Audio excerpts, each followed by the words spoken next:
the spring of 1945, one of the bloodiest battles of the Pacific War was unfolding on a jagged cliff in Okinawa, Japan.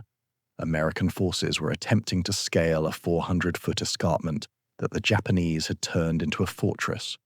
The soldiers who fought there would come to know it by a simple name, Hacksaw Ridge. Among those soldiers was a man who carried no weapon, no rifle, no pistol, not even a knife. His name was Desmond Doss, and he would become one of the most unlikely heroes in American military history. Desmond Doss grew up in Lynchburg, Virginia, during the Great Depression. His family was deeply religious, Seventh-day Adventist Christians who took the Ten Commandments literally. As a boy, Desmond had a picture hanging in his home showing Cain killing Abel. Beneath it were the words, "Thou shalt not kill." One day, young Desmond got into a fight with his brother. In the heat of the moment, he struck him with a brick, nearly killing him. The incident haunted Desmond for the rest of his life and reinforced his conviction that he could never take another person's life. When the Japanese attacked Pearl Harbor in December 1941, Desmond felt called to serve his country, but he faced an impossible dilemma. How could he be a soldier without carrying a gun? Desmond enlisted as a conscientious objector, specifically as a non-combatant medic. He believed he could serve by saving lives rather than taking them, but the army and his fellow soldiers had other ideas. From the moment he entered boot camp, Desmond faced relentless persecution. His refusal to touch a weapon was seen as cowardice. Soldiers in his unit called him a coward and worse. They beat him up. They threw boots at him while he prayed. His commanding officers tried everything to get him discharged, even court-martialed, believing a soldier who wouldn't fight had no place in the army. One sergeant told him bluntly, "You're a disgrace to the army and to your country." But Desmond wouldn't quit. He completed every training exercise, often outperforming the men who mocked him. He mastered first aid techniques. He learned to move under fire. And through it all, he carried a small Bible in his pocket and prayed for the strength to endure. Eventually, his superiors had no choice but to let him deploy.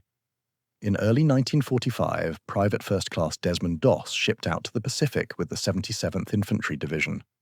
By May 1945, the war in the Pacific had reached Okinawa, Japan's doorstep. The island was heavily defended and the fighting was savage. The 77th Division was tasked with taking Hacksaw Ridge, a sheer cliff that rose like a wall from the landscape. The Japanese had fortified the top of the ridge with bunkers, tunnels, and hidden artillery. They had a clear line of fire on anyone trying to climb up the cargo net that hung down the cliff face. It was a killing field. On May 5th, Desmond and his unit scaled the ridge and established a position on top. But then the Japanese counterattacked. What followed was a bloodbath. Artillery shells rained down. Machine gun fire swept across the ridge. Soldiers fell everywhere. In the chaos, the Americans were forced to retreat, scrambling back down the cliff to safety. Everyone retreated, except Desmond Doss. As the last American soldiers descended the cliff, Desmond remained at the top. All around him lay wounded men, crying out for help. Some were unconscious, others were bleeding out. The Japanese were still firing, still advancing. To stay meant almost certain death. But Desmond couldn't leave them. He began moving through the carnage, crawling from one wounded soldier to the next. He applied tourniquets to stop bleeding. He bandaged wounds, and then, one by one, he dragged each man to the edge of the cliff. The cliff was too steep to carry anyone down, so Desmond improvised. He tied a rope around each wounded soldier in a special knot he'd learned, creating a harness. Then he lowered them, one at a time, 400 feet down the cliff face to safety below. All night long, Desmond worked alone on that ridge. Bullets whizzed past him. Shells exploded nearby. The Japanese were mere yards away. But he kept moving, kept searching, kept lowering men down that cliff. With each soldier he saved, he prayed the same prayer.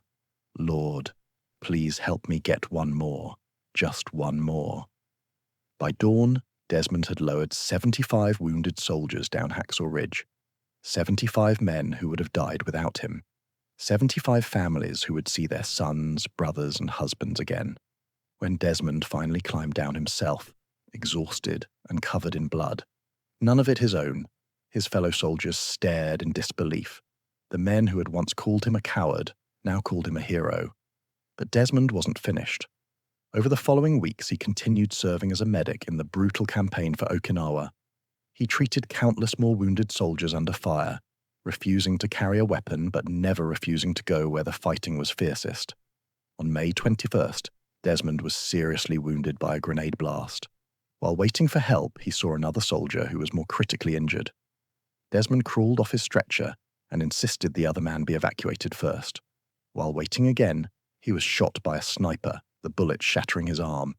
He bound a rifle stock to his shattered arm as a splint and crawled 300 yards to safety rather than call for help and risk another medic's life. On October 12, 1945, Desmond Doss stood in the White House before President Harry Truman. The president placed the Medal of Honor, America's highest military decoration, around his neck. Desmond was the first conscientious objector in American history to receive it. The citation praised his outstanding bravery and unflinching determination in the face of desperately dangerous conditions. But Desmond always deflected the praise. He believed God had protected him, so he could save others. Desmond Doss's story is extraordinary, not just because of what he did, but because of what he overcame to do it. He faced mockery, violence, and institutional pressure to abandon his beliefs. He could have walked away at any time. Instead, he proved that courage doesn't require a weapon. Sometimes it requires putting the weapon down.